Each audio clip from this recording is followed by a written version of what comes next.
More deadly fallout over Biden's failed border policy after an illegal alien is charged in the death of this 14-year-old high schooler killed in a DUI hit and run in California. The suspect, an illegal alien from Mexico, had 2 prior DUI arrests but stayed in the U.S. under Biden's immigration policies until he allegedly did it again. And this time, an innocent teenager is dead. Border czar Tom Homan joins us now. Tom, yet another tragic and deadly reminder of the failed policies of the previous administration. And before you address specifically that incident, has the mission that you came in on day one with ICE and the Border Patrol to secure the border and remove in a massive way the illegal criminal aliens in this country, has this mission changed at all? Absolutely not. I see a lot of stories about, ICE, CBP, Bottom line is a little friendly competition. It doesn't hurt anybody. But bottom line is, during the last 4 years under Joe Biden, like you said, borders out of control. ICE sent thousands of their personnel to the border to backstop Border Patrol on transportation, care and feeding, and investigations. And now that we have the most secure border in the nation's history under President Trump, we got to look for that 10.5 million illegal aliens that came across that border. We got to look, that's in addition to 15 million already here. So now the roles change. Now Border Patrol is backstopping ICE on the interior. It's working. Record numbers of removals, arrests. Right now we already have a record number, historic number of arrests and removals this fiscal year. And we'll bring on 10,000 more agents by mid-January. And we're going to blow this historic number out of the water next year. So everything's working good. It's still under the leadership of acting Director Todd Lyons, under the leadership of Secretary Noem. The results speak for themselves. The agents out there doing what President Trump promised he'd do, is make his country safe again. Is it frustrating for you, Tom, that so many Democrats just simply ignore the fact that Title 8 U.S. Code 1325 makes it a legal misdemeanor to cross the border, and 1326 makes it a felony for additional crossing the border entries, but yet they want to just have in places like Chicago, in L.A., and Boston, and elsewhere, they just want to look the other way? Well, it's very frustrating because, they wrote the law. They made it a crime to enter the country illegally, and they made it a felony to re-enter after being deported. But like the story you just mentioned, the DUI.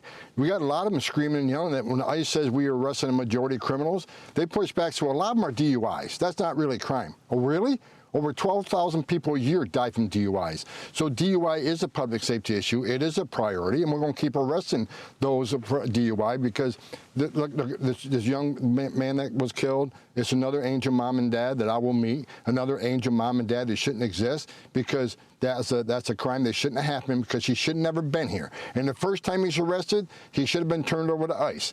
But because of sanctuary law policies, these public safety threats get released every day. And these other people that ICE is looking for every single day across this nation. It's crazy. And the DUIs of this illegal alien from Mexico came in August and November of last year, 3 months apart, and yet he remained in a sanctuary city. Are you making any headway in trying to get these sanctuary cities to take notice and do the right thing and learn some common sense?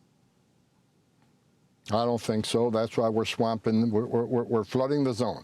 We're going to swamp those sanctuary cities with additional agents. These 10,000 more agents coming online very quickly. We're going to concentrate in sanctuary cities because we know that's where the problem is. We know they're releasing public safety threats every day. So we're going to send the resources where these sanctuary city policies are. And that's another part of the DUI, the highway safety. Secretary Noem has teamed up with, with Secretary Duffy, hell of a team there, and they're going to look at illegal aliens who are driving multi-ton vehicles down the highway at 70 miles an hour that can't read a sign. Icy bridge ahead, lane ends ahead, accident ahead. It's an extreme public safety issue, so we're stepping up that enforcement too under Secretary Duffy and Secretary Noem. I think it needs to go a step further there. I think they need a highway patrol in California and Arizona, need to staff north of our port of entries because you and I both know, because we've been there many times, the Mexican truck drivers driving the Mexican licensed trucks don't meet our standards of highway safety standards, so we need to start enforcing that also. That's exactly right, Tom. And I was not surprised when Secretary Noem made the announcement about the 140-plus illegal aliens that had CDLs. They made that sting operation in Indiana. And, of course, we've seen the tragic results of these illegal aliens getting CDLs where lives have been lost in places like Florida. But I suspect that we're really just the tip of the iceberg in addressing a problem that was just completely ignored and allowed under the previous administration.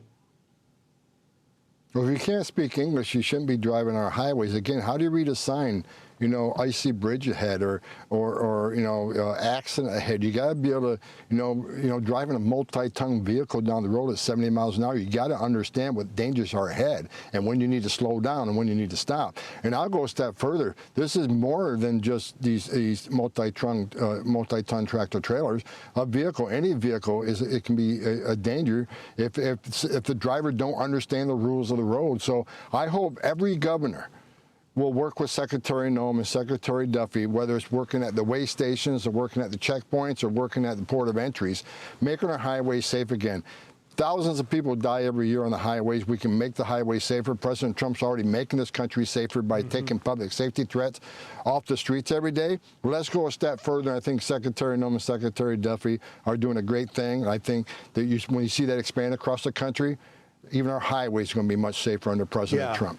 And lastly, Tom, I've only got a few seconds, but you know who's not safer? ICE and Border Patrol officers and agents with an 8,000% increase are the men and women holding up with that.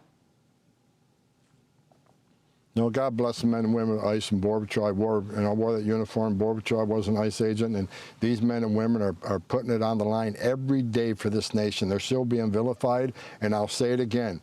I think the reason those assaults are up so high is because of vilification and the negative rhetoric we hear from members of Congress, from governors and mayors who simply don't want immigration law enforced, so they attack the men and women of ICE and Border Patrol as Nazis and racists. They're enforcing laws that Congress enacted. And I beg anybody, go to ice.gov and look at the data. Majority of people they're arresting are public safety threats. They're making your neighborhood safer. They're making your community safer. So these governors and mayors all be calling, up President Trump and thanking them for making their community safer, because that's exactly who we're focused on, exactly who we're getting out of this country. We appreciate the efforts that they are doing. Border Czar Tom Homan, thank you for taking time today. Thanks for having me, Gruff. I'm Steve Ducey. I'm Brian Kilmeade. And I'm Ainsley Earhart. And click here to subscribe to the Fox News YouTube page to catch our hottest interviews and most compelling analysis.